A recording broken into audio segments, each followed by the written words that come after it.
Hello everyone, आप सब कैसे हैं। मैं उम्मीद करता हूं कि बहुत अच्छे होंगे और अपनी पढ़ाई को बहुत अच्छे से कर रहे होंगे। मैं Akash Kumar Bhadana ICT virtual classroom में आपका बहुत बहुत स्वागत करता हूं मेरे प्यारे बच्चों। जैसा आपको पता है कि हमारी 6th क्लास है और 6th क्लास के अंतर्गत हम लोग चैप्टर नंबर 3 देख रहे थे, सरकार क्या है, यानी कि गवर्नमेंट किसे कहते हैं, गवर्नमेंट होती क्या है।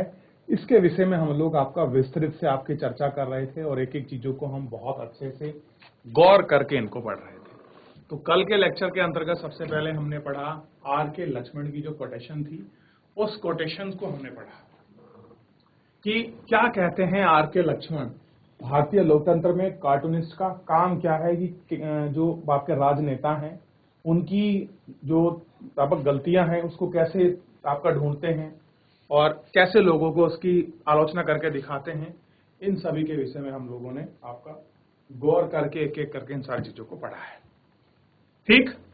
और हमने देखा कि सरकार का जो जिक्र है, हमने कई बार सुना होगा सरकार को लोग कहां कहां याद करते हैं कि सरकार को हमारे काम की रक्षा करनी चाहिए, बिजली के पुनर्गठन पर मांग करनी चाहिए, आपदा आ गई है, प्याज के रेट बढ़ गए हैं।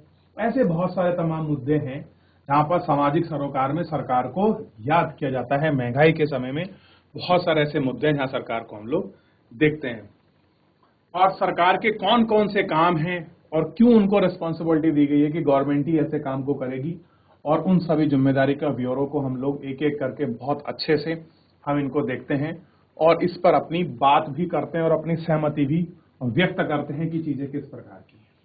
क्लियर है? इनको गौर करके हमको इन पर आपका बात भी करना है।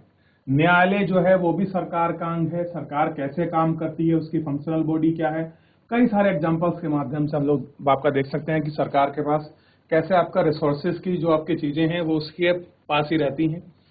फिर हम देखा सरकार को क्या लगता है कि किन तरीकों से और चीजों को चलाती है, क्या सरकार की जिम्मेदारी और कि जो आपके लेवल है सरकार के वो कितना है। तो हमने 3 स्तर की हम लोगों ने बेसिकली आपका सरकार की बात की थी कि 3 लेवल पर है। पहला है स्थानीय स्तर पर सरकार मिलेगी, राज्य स्तर पर आपको सरकार मिलेगी और राष्ट्रीय स्तर पर सरकार मिलेगी। ये तीनों लेवल हमने पढ़े थे और तीनों स्तर का काम एक दूसरे से बहुत अलग है, ये हमें पता होना चाहिए, ठीक है। स्थानीय लेवल का मतलब है गांव शहर मोहल्ले का विकास करना।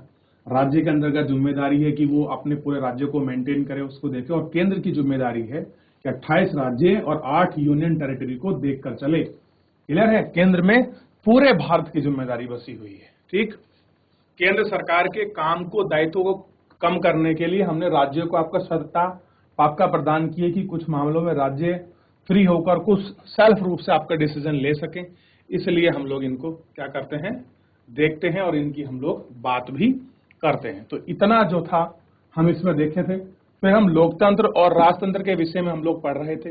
भारत का हमने जो मैप था, खास करके पॉलिटिकल मैप को हमने देखा और हमने एडमिनिस्ट्रेटिव जो मैप है उसको भी हमने पढ़ा और हमने देखा सरकार, कानून, ये सारी चीजें क्या हैं, इनके विषय में हमने पूरा पढ़ा कि सरकार कानून कैसे बनाती है, सरकार को राइट्स कौन देता है कि कानून है, और इन कानून को सरकार कैसे लागू कर सकती है और लागू करने में कैसे सरकार उनके लिए नियम बना सकती है और सरकार उन कानून को मनवाने के लिए कैसे आपका बाध्य करती है। एग्जाम्पल हमने समझा था कि अगर सरकार ये नियम बना दे, जैसे कि इसमें था गाड़ी के ड्राइवर लाइसेंस को लेकर एक नियम बना हुआ है कि केवल रोड पर वही व्यक्ति गाड़ी चला सकता है जिसके पास ड्राइविंग लाइसेंस है, और अगर बिना लाइसेंस के कोई व्यक्ति पकड़ा जाता है तो उसको जेल होगी या फिर उसको जुर्माना देना पड़ेगा। क्लियर है? तो उसका कारण क्या था कि सरकार लोगों को यह जागरूकता देना चाहती है कि अगर हम बिना किसी जांच परखे आदमी को हम बाइक देंगे, वो किसी का एक्सीडेंट ना कर दे, अपने आप को हानि ना पहुंचा ले, किसी दूसरे व्यक्ति को ना पहुंचा दे, ताकि लोगों में, समाज को हम सुरक्षित और सुरक्षा प्रदान कर सके। इसी तरीके का प्रयास आपका सरकार हमेशा करती है, ठीक। उसके लिए वो लोगों को सुधारने के लिए जुर्माना लगाती है, जेल भेजती है, चेकिंग होती है, सब इस प्रकार की चीजें हैं जो एक एक करके स्टेप बाय स्टेप में होती चली आती है, ठीक। तो सरकार उनके लिए बाध्य बनाती है। क्यों कानून है, ऐसी कौन सी चीजें हैं जो सरकार को पावर्स देते हैं उन कानूनों के लिए, उन पावर्स की हमको आपका बात करनी है कि कौन से ऐसे राइट्स हैं जो आपके गवर्नमेंट को ने उन्हें आपका दिए हुए हैं, ये आपको देखना है। दूसरी तरफ हम बात कर रहे थे आपका एक सत्ता वो है जहां पर डेमोक्रेसी है, जहां पर लोकतंत्र है। एक सत्ता वो है जहां पर राजा है, राजतंत्रशाही है, राजा सर्वोपरि है, उसके ही जो आपके सलाहकार हैं उसमें फाइनल डिसीजन किसका है? आपका राजतंत्र में आपका राजा का है। किसमें है? राजा का है। किसमें? राजतंत्र में। जबकि डेमोक्रेसी में सबसे बड़ा निर्णायक आपकी भूमिका में कौन है? तो निर्णायक भूमिका में होती है आपका जनता। कौन होती है? आपको पता होना चाहिए कि अगर हम इसकी बात करें तो निर्णायक भूमिका में जो जनता होती है वो ही आपका लोकतंत्र का बेस है, वही आपका हमारे लोकतंत्र का आधार है। इतना हम कल के लेक्चर में बहुत अच्छे से एक एक चीज को पढ़ चुके थे। देखिए, जब भी मैं चैप्टर शुरू करता हूं तो मैं छोटा सा ब्रीफ में रिवीजन कराता हूं ताकि जो बच्चे क्लास में नहीं थे या जो भी थे एक उनका वापस माइंडसेट बने और हम चैप्टर को पूरे क्लियर विजन के साथ उनको पढ़ सकें। इन चीजों पर हम लोग बेसिकली बात कर रहे थे। तो इन सभी को हम लोग आपका देख चुके थे, एक एक करके हम गौर कर लिया। फिलहाल इससे आगे बढ़ते हैं। तो सबसे पहले मैं वापस आपको 30 सेकंड देता हूं। किसी बच्चे का कोई डाउट हो, कोई क्वेरी हो, कोई प्रश्न हो, कोई चीज समझ नहीं आई हो चैप्टर में, तो मेरे प्यारे बच्चों आप मुझसे लाइव जुड़कर चैट के माध्यम से अपनी क्वेरी को, अपने प्रश्न को, अपने डाउट को आप मुझसे पूछ सकते हैं। कोई भी स्कूल का कोई भी बच्चा। देख लिया आप लोगों ने? देख लीजिए। चलिए ध्यान दीजिए, थोड़ा सा आगे बढ़ जाते हैं हम इस पर।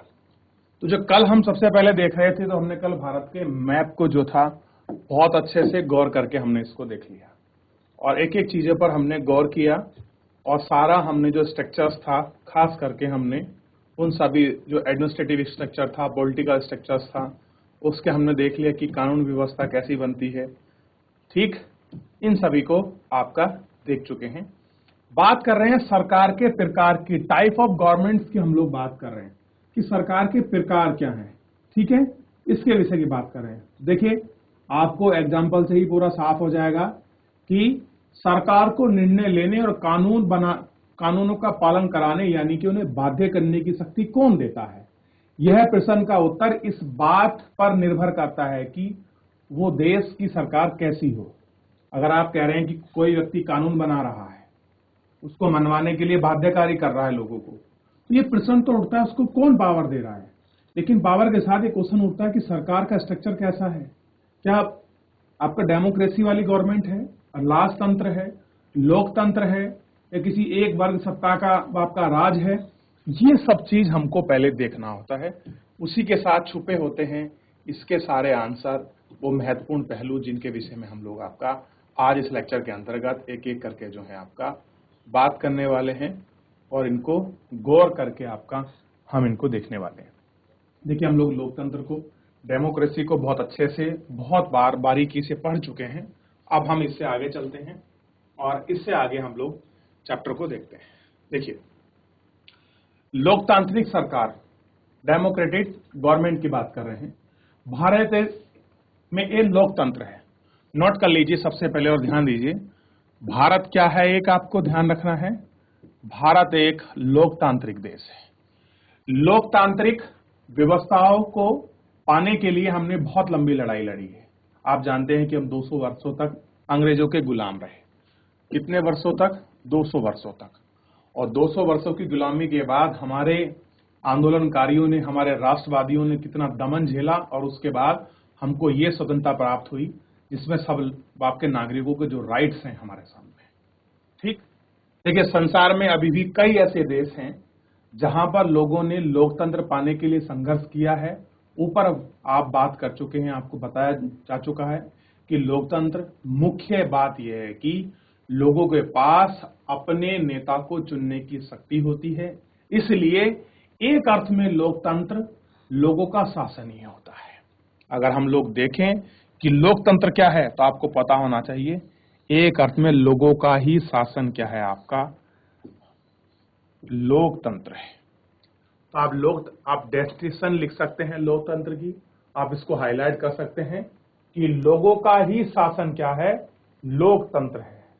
यानी कि लोकतंत्र में जनता ही सर्वोपरि है, जनता का ही शासन आपका डेमोक्रेसी है। लिख लीजिए।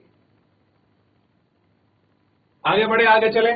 देखिए, एक चीज को हम सब लोग स्टेप बाय स्टेप तरीके से इनको देखते चलते हैं और स्टेप बाय स्टेप तरीके से हम इनको पढ़ते और महसूस करते चलेंगे। इसमें अगर कोई भी क्वेरी, कोई भी प्रश्न, कोई भी डाउट आपका बनता है तो मेरे प्यारे बच्चों, सारे माध्यम आपके पास खुले हैं। आप लाइव जुड़कर चैट के माध्यम से अपनी क्वेरी, अपने प्रश्न को आप मुझसे पूछ सकते हैं, कोई भी स्कूल का कोई भी बच्चा।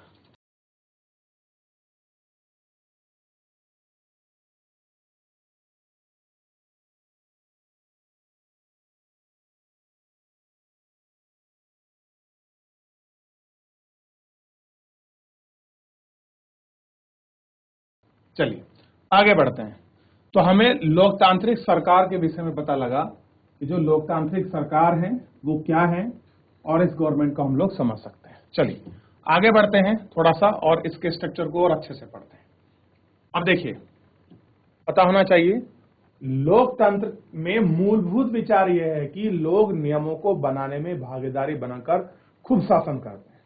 क्या करते हैं लोकतंत्र? आपका जो लोगों के नियम है वो बनाते हैं, उनमें भागीदार होते हैं और उसमें शासन करते हैं। आज के समय में लोकतांत्रिक सरकार को प्राय प्रतिनिधि लोकतंत्र कहते हैं। क्या कहते हैं आज के समय में? ध्यान रखना, लोकतांत्रिक सरकार को प्रतिनिधि लोकतंत्र, बहुत अच्छा शब्द है प्रतिनिधि लोकतंत्र, क्योंकि जनता तो शासन नहीं करती। शासन कौन करता है? जनता के द्वारा चुने हुए जो आपके प्रतिनिधि हैं वही आपका क्या करते हैं? शासन करते हैं। और वो किसके लिए रिस्पॉन्सिबल हैं? वो जनता के लिए रिस्पॉन्सिबल हैं। वो अपने क्षेत्र की बात रखते हैं। आप देखते होंगे कि हम लोग विधायक को चुनते हैं, एमपी को चुनते हैं, एमएलए को चुनते हैं, ये आपको पता है। प्रतिनिधि लोकतंत्र में लोग सीधे नहीं भाग लेते, बल्कि चुनाव प्रक्रिया द्वारा प्रतिनिधि को चुना जाता है। अब ऐसा नहीं कि कोई भी व्यक्ति कह दे कि मैं जनता का प्रतिनिधि हूं, मैं जनता का ध्यान रखूंगा, तो ऐसा प्रोसेस हमारे यहाँ नहीं है। हमारे यहाँ क्या है? एक चुनाव प्रक्रिया होती है, आपको वहां आपका नामांकन करना होता है, चुनाव होते हैं, जनता आपको वोट देती है, जिसको सर्वाधिक मत प्राप्त होते हैं यानी कि वोट मिलते हैं, वो जनता का प्रतिनिधि बनने का उसको मौका मिलता है। तो क्या होता है? चुनाव प्रक्रिया के द्वारा अपने प्रतिनिधि को चुना जाता है। ये प्रतिनिधियां मिलकर, ठीक है, अब बहुत सारे प्रतिनिधि चुने गए भारत के अलग अलग अपने कोने से, और देखिए क्या करते हैं, ये सारी जनता का निर्णय लेते हैं। आजकल कोई भी सरकार अपने आप को तब तक लोकतांत्रिक नहीं कह सकती जब तक देश में सभी वयस्क नागरिकों को वोट देने का अधिकार न देते हो। अगर कोई गवर्नमेंट ये कह रही कि हमारे यहाँ अब आपको डेमोक्रेसी है, तो डेमोक्रेसी की सही डेफिनेशन ये है कि जिनकी आयु, हमारे यहाँ अगर हम बात करें अपने देश के अनुसार, जिनकी 18 वर्ष की आयु है, वो क्या है? वो है वयस्क मताधिकार, यानी कि उनको वोट देने का राइट्स। अगर वो आपका वोट देते हैं तो 18 वर्ष से ऊपर का अगर कोई व्यक्ति वोट दे रहा है तो वहां क्या है? आप लोकतंत्र मान सकते हैं। आप कहने के लिए लोकतंत्र है, अगर वहां लोगों को वोटिंग राइट्स नहीं है तो काय की डेमोक्रेसी है? तो ये चीज हमको आपका ध्यान रखनी होती है, ठीक है। अब देखिए एक छोटा सा एग्जांपल आप समझिए। आप गांव में देखते होंगे कि आपके यहाँ चुनाव होते हैं, अलग अलग चुनाव हैं। कहीं आपका निकाय का चुनाव होता है, निकाय मतलब जो आपके पंचायत के ग्राम प्रधान, नगर पालिका, नगर परिषद, सभासद, इस तरह के चुनाव होते हैं। बहुत बार जिला पंचायत के चुनाव होते हैं, विधायक के चुनाव होते हैं, जिनको हम कहते हैं एमएलए यानी कि सांसद यानी कि एमपी के चुनाव होते हैं। तो इस तरह से वोट पड़ते हैं ना। देख लीजिए ऐसा एक स्ट्रक्चर हमारे सामने है।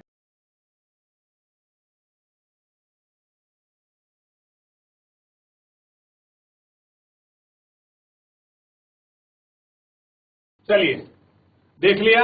अब देखिए क्या बताया गया है कि मतदान के समय मतदाता की उंगली पर स्याही का निशान लगाया जाता है ताकि केवल एक वोट दे सके ग्रामीण मतदाता का दृश्य। अब आप अभी बच्चे हैं, आपको काफी समय के बाद वोट देने का मौका मिलेगा जब आपकी आयु 18 वर्ष हो जाएगी। कितना हो जाएगी बच्चों? 18 वर्ष की जब आपकी आयु हो जाएगी तब आपको क्या मिलेगा? वोट देने का मौका मिलेगा। आप जाओगे, सबसे पहले आपका आधार कार्ड, वोटर आईडी या पहचान पत्र मांगा जाएगा, बैंक की पासबुक, ड्राइविंग लाइसेंस, पासपोर्ट इत्यादि कुछ भी होना चाहिए जिसमें आपका नाम और आपके पिता का नाम ये स्पष्ट हो, और आपका एड्रेस प्रूफ।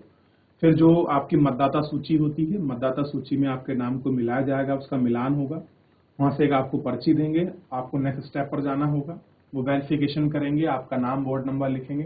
फिर आप नेक्स्ट स्टेप पर जाएंगे, वो आपकी पर्ची ले लेंगे, वहां आपके नखून पर इस तरह से स्याही लगाएंगे, और स्याही लगाने के बाद आपको कह देंगे कि आप वोट डाल सकते हैं। और जहां आप वोट डालोगे उसको गुप्त रूप से मतदान किया जाता है, यानी कि ये नहीं पता कि आपने किस व्यक्ति को वोट दिया है, किस पार्टी को, किस कैंडिडेट को। तो मतदान कैसे होता है? गुप्त तरीके से होता है, लेकिन प्रोसीजर है, गुजरना पड़ता है। देखिए एक व्यक्ति यहाँ बैठा है, ये बैठे हैं, ये बैठे हैं, ये सब BLO हैं जो वोट की चेकिंग करते हैं। क्लियर है? आप इनको गांव में देखते होंगे, जब भी चुनाव होते हैं तो 5 से 10 लोग वहां चुनाव कराने के लिए आते हैं, इसमें पुलिस वाले भी होते हैं और लोग भी होते हैं। क्लियर है? तो ये इस तरह से आपको ध्यान रखना है। क्लियर है? चलिए, इतना हमने देख लिया। थोड़ा सा एक बार यहाँ कुछ पॉइंट्स हैं, हम इन पर नजर दौड़ा देते हैं। लोकतंत्र में लोगों को भागीदारी उन निर्णय को लेने में महत्वपूर्ण है जो उनको प्रभावित करते हैं, या आप उन्हें सहमत हैं। अपने कारणों के जवाब लिखो कि क्या चीज है। आपके यहाँ किस प्रकार की शासन व्यवस्था है, उसके जन्म पर, उसके स्थान पर आप कैसी शासन व्यवस्था चाहेंगे और क्यों। नीचे दिए गए कथनों में जो गलती है उनको सुधार करिए। राजतंत्र में देश के नागरिकों को अपनी पसंद के नेता चुनने की छूट होती है? बताइए। नहीं होती। सुधार करना है, नहीं होती है इसमें। आप जहां राजतंत्र है वहां अपना नेता कैसे चुन सकते हो? गलत बात है। लोकतंत्र में एक राजा के पास देश का संपूर्ण शासन की ताकत होती है? गलत बात है। लोकतंत्र में नहीं होती, बल्कि ये चीज राजतंत्र में फिट है और ये लोकतंत्र में जस्ट उल्टा किया हुआ है। देखिए, डेमोक्रेसी में ही, लोकतंत्र में ही लोग अपने नेता को चुन सकते हैं। राजतंत्र में जितनी भी पावर होती है वो राजा के पास होती है। ये आपको ध्यान होना चाहिए। राजतंत्र में राजा यानी कि रानी का निर्णय लोग प्रश्न उठा सकते हैं। अब देखिए, या तो निर्णय कोई राजा लेगा, कोई रानी लेगी, वही क्या होते हैं? आपके फाइनल डिसीजन मेकर होते हैं। ये आपको ध्यान रखना है। तो हमने इस प्रकार से देख लिया कि सारा स्रोत किसके पास है। अल्टीमेटली अगर हम बात करें तो सारा स्रोत है आपका हमारे जनता के पास, हमारे लोगों के पास। तो फाइनली डेमोक्रेसी में शक्ति का मुख्य स्रोत, डिसीजन लेने का मुख्य स्रोत किसके पास है? ओनली वन ऑफ पर्सन, वो है जनता, लोग। याद रखिए। तो इतना एक बार देख लीजिए। कुछ पूछना हो पूछ लीजिए, कोई डाउट बनता है तो आप मुझसे पूछ सकते हैं। 30 सेकंड का आप रिवीजन टाइम ले सकते हैं। आप उसको एक बार पढ़ लीजिए, फिर आगे बढ़ेंगे।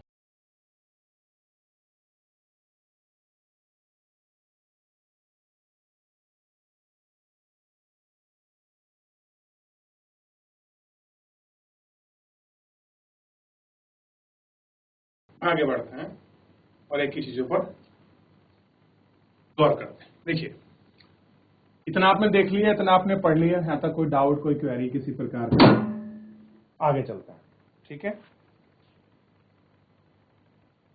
देखिए, लेकिन हमेशा ऐसा नहीं है कि आप विश्वास कर सकती हैं कि एक समय ऐसा भी था जब लोकतंत्र सरकारें औरतों और गरीबों को चुनाव में भाग नहीं लेने देती थी। यानी कि एक समय ऐसा भी था कि जब क्या था कि लोकतांत्रिक सरकारों के अंतर्गत औरतें और गरीब लोग आपका चुनाव में भाग नहीं ले सकते थे, यानी कि वो वोट नहीं डाल सकते थे।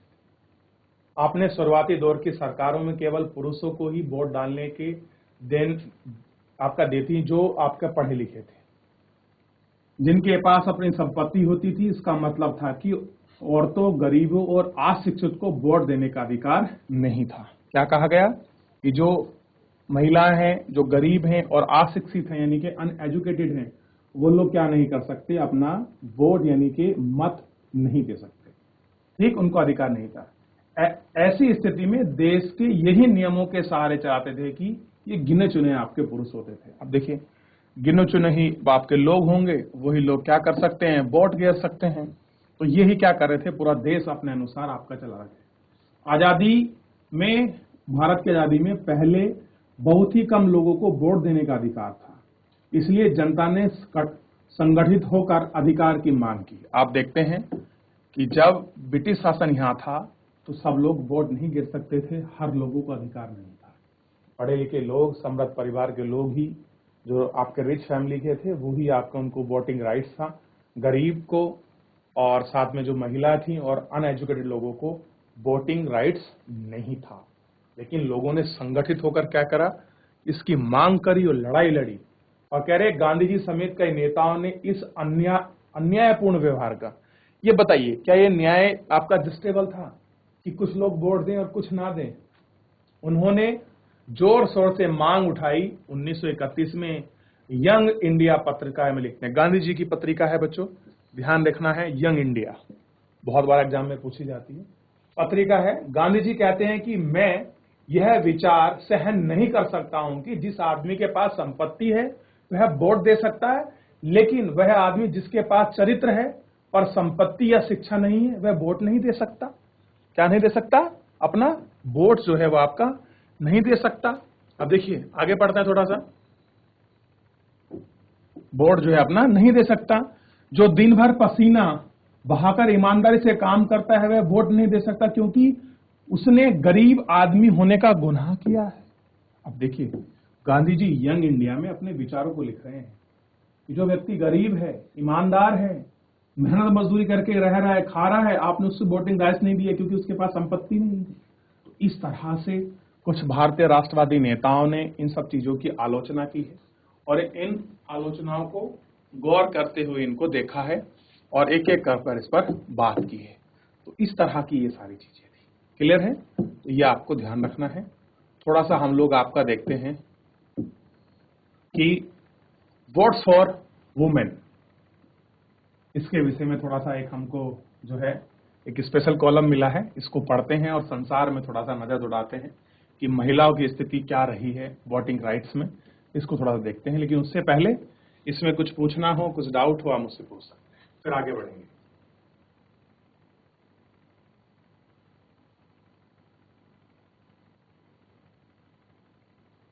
देख लिया मेरे प्यारे बच्चों, आगे बढ़े, गौर करें एक एक चीजों पर अच्छी तरह से। आप लोग सभी कुछ भी डाउट हो आप मुझसे पूछ सकते हैं लाइव जुड़कर चैट के माध्यम से, फिर आगे बढ़ चलेंगे मेरे प्यारे बच्चों।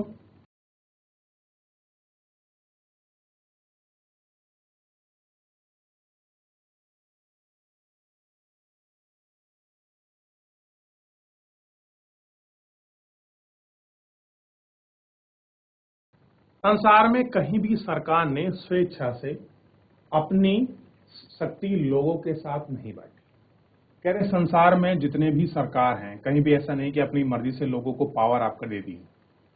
पूरे यूरोप और अमेरिका में महिलाओं और औरतों को सरकार के कार्यों में भागीदारी के लिए संघर्ष करना पड़ा। अब हम कहते हैं कि यूरोपियन कंट्री बड़ी डेवलप हैं, वो लोग आपके राइट्स देते हैं वुमेन को, लेकिन सच्चाई तो ये है कि चाहे यूरोप रहा हो चाहे आपका अमेरिका रहा हो, वहां महिला और आपके गरीबों ने अपने भागीदारी के लिए संघर्ष किया है कि हमको भी हिस्सा मिलना चाहिए, हम भी पार्टिसिपेट आप कर सकते हैं, हमारा भी पार्टिसिपेशन हो, इसलिए उन्होंने भी क्या किया है, संघर्ष किए। महिलाओं द्वारा मतदाता के लिए किए गए संघर्ष में प्रथम विश्व के दौरान मजबूती से पकड़ा। कह रहे हैं कि जब फर्स्ट वर्ल्ड वॉर होता है तब वो इस चीज को पकड़ती हैं कि हमारा भी कुछ हिस्सा होना चाहिए, यानी कि हम भी बराबर हैं। ठीक, इस आंदोलन को महिला मताधिकार आंदोलन कहते हैं। क्या कहते हैं? महिला मताधिकार आंदोलन। ये क्या हुआ था? महिलाओं को वोटिंग को लेकर आंदोलन हुआ था। और आप देखेंगे इसको, इसे अंग्रेजी में सरफ्रेज मूवमेंट कहते हैं। फ्रेज का मतलब होता है वोट देने का अधिकार। युद्ध के दौरान बहुत से पुरुष लड़ाई में गए थे, इसलिए महिला उनको कामों को करने के लिए बुलाया गया था जो पहले पुरुषों के काम मानते थे। जब महिलाओं ने विभिन्न प्रकार के काम और उनकी व्यवस्था करना शुरू किया तो लोगों को यह देखकर बड़ा आश्चर्य हुआ, मतलब आश्चर्यचकित हो गए कि उन्होंने महिलाओं और उनकी क्षमताओं के बारे में इतनी गलत रूढ़िवादी धारणा क्यों बना रखी थी। फर्स्ट वर्ल्ड वार होता है, बहुत से लोग घायल होते हैं तो उनकी जगह महिलाओं को काम पे लगाया जाता है। और एक हमारी टेंडेंसी थी, एक हमारी विचार था कि महिला जो है पुरुष के बराबर कैपेबल नहीं है, वो काम नहीं कर सकती हैं। लेकिन जब वहां महिला गई तो उस स्थान पर जाने के बाद ये परिभाषा ही उन्होंने आपका बदल कर रख दी और वो लोग सोचने पर मजबूर हो गए कि आखिर में हमने ऐसी रूढ़िवादी सोच और ऐसी गलत रूढ़िवादी सोच को धारणा क्यों बना रखी थी।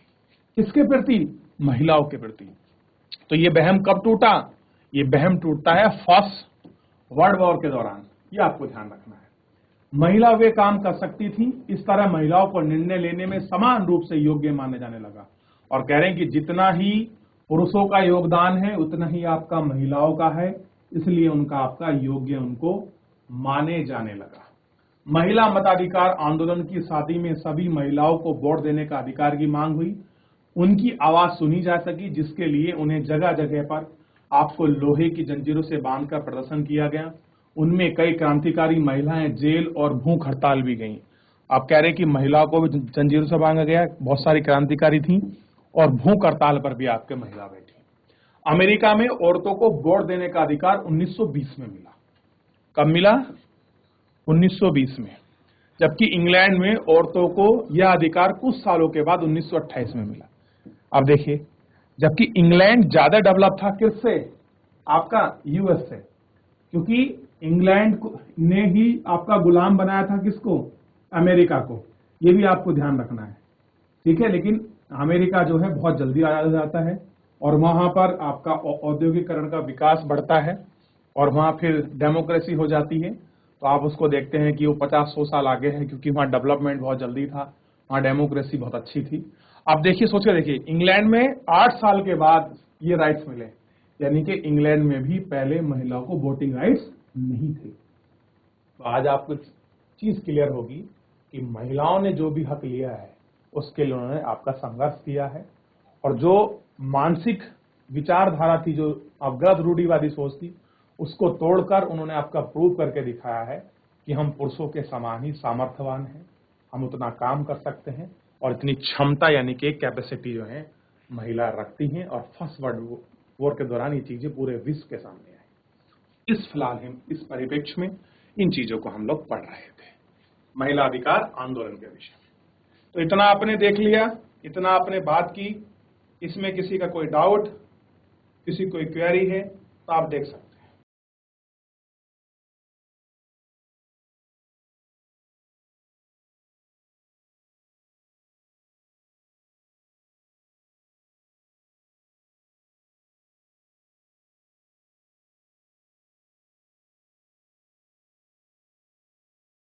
चलिए, देख लिया इतना आपने। यहां तक किसी को कोई डाउट, कोई क्वेरी मुझसे पूछ सकते हैं आप। आगे बढ़ेंगे इसके बाद। चलिए आगे देखते हैं। तो इतना हम लोग इसमें आपका देखा और किस तरह से महिला आंदोलन हुआ और उन्होंने कैसे वोटिंग राइट्स रखे थे। यानी कि फंडामेंटली अगर हम बात करें, जो मूलभूत चीज है वो क्या है? वोटिंग के ऊपर।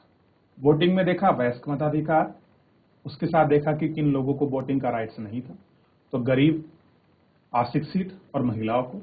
भारत में किस प्रकार आंदोलन हुए और विश्व परिप्रेक्ष्य में महिलाओं में कब वोट देने की शुरुआत हुई, इतनी जानकारी हमने अभी एक छोटे से पैराग्राफ के माध्यम से हमने इकट्ठा की और उसको जानने का हमने प्रयास किया। ठीक है, तो इसको आप देख सकते हैं। और स्वाभाविक बात है कि आपका चैप्टर भी जो है पूरा सही समय पर आपका समाप्त हो गया। ठीक, तो अब इसमें कह रहे हैं कि प्रश्न 33 और 34 पर मानचित्र को देखिए, भारत के राज्यों, केंद्र शासित प्रदेश, जिलों को दर्शाइए, इन चित्रों को संस्थागत जानकारी का पता लगाइए। मैं आपको लिखवा चुका हूं कि एक एक भारत के राज्य बता दिए हैं, केंद्र शासित प्रदेश बता दिए, हालांकि मैंने जिलों को नहीं दर्शाया है, और कहां कहां पर है पड़ोसी राज्यों की बता चुका हूं। और ये देख सकते हैं कि अपने राज्य और केंद्र शासित प्रदेश का नाम जान सकते हैं। आप मैप को देख लीजिए और उसके पड़ोसी राज्यों को भी आप देख लीजिए। ठीक, और राजधानी के बारे में जानिए। आइए मैं इसको छोटी सी जानकारी जो है आपको प्रोवाइड करा देता हूं, ताकि सभी बच्चे इससे बिल्कुल अनभिज्ञ ना रहें और आप इसको जान लें। तो सबसे पहले बात करेंगे हम अपने प्रदेश की, और हमारा प्रदेश है, ध्यान दीजिए, उत्तराखंड। याद आना चाहिए आपको, ये रहा स्ट्रक्चर्स, देख लिया। तो कौन कौन सा राज्य छू रहा है बताइए? क्या उत्तर प्रदेश है? क्या हिमाचल प्रदेश है? क्या हरियाणा टच कर रहा है? क्या नेपाल जो है आपका टच करता है? क्या चाइना का एरिया हमको टच कर रहा है? बताइए मेरे प्यारे बच्चों। तो ये आपको देखना है, सारी चीज मैंने आपको सामने खोल कर रखी है, बस आपको देखना है कि वास्तव में ये टच करता है कि नहीं, ये इसकी बाउंड्री लाइन है।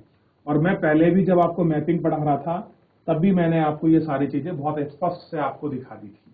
क्लियर है? एक बार वापस देख लीजिए, फिर आगे बढ़ेंगे। ध्यान देंगे सभी बच्चे। चलिए, तो हमने पूरे चैप्टर्स को देखा, पढ़ा, इसको चैप्टर्स को पूरा कंप्लीट कर लिया है। कल हम इसके क्वेश्चन जो आंसर हैं हम बात करेंगे बेसिकली उन पर, और कुछ नोट भी हम लोग उसका देखते चलेंगे साथ में। तो पूरी जानकारी होनी चाहिए। आपका हिमाचल प्रदेश से लगती है, यूपी से लगती है, हरियाणा से हमारी सीमाएं नहीं लगती हैं। इधर अगर हम लोग बात करें इंटरनेशनल सीमा की, तो नेपाल के साथ बॉर्डर बनाता है और उधर चाइना के साथ बॉर्डर बनाता है उत्तराखंड में, माना बॉर्डर से लगता हुआ, ठीक है। और इधर ये आपका काली नदी वगैरह जो पार्ट है, इतना आपको ध्यान रखना है, ठीक। अगर आप इसको देखते हैं तो सारी चीजें आपको बहुत स्पष्ट और बहुत अच्छे से आपको साफ हो जाएंगी। बस आप चैप्टर को प्रॉपर तरीके से, जितना पढ़ाया जाता है आप उसको प्रॉपर समय पर अच्छे से आप उसको रिवीजन करते रहिए। अगर आप उनको रिवीजन करते रहेंगे तो आपको किसी प्रकार की जो है कोई समस्या इसके अंतर्गत आपको नहीं आएगी, ऐसी मैं आपसे उम्मीद करता हूं। तो मेरे प्यारे बच्चों, फिलहाल अगर कोई भी आपका डाउट हो तो आप मुझसे पूछ सकते हो, नहीं तो मेरे प्यारे बच्चों आप चैप्टर को अच्छे से रिवीजन करिए, गौर करिए, उसको पढ़िए। कोई भी डाउट बनता है मुझसे पूछिए। कल मिलते हैं हम लोग चैप्टर के क्वेश्चन आंसर के लिए। फिलहाल आज के लिए इतना ही। अपना ध्यान रखें, स्वस्थ रहें, अपनी पढ़ाई को बहुत अच्छे से करते रहें। मुझसे जुड़ने के लिए आपका बहुत बहुत धन्यवाद।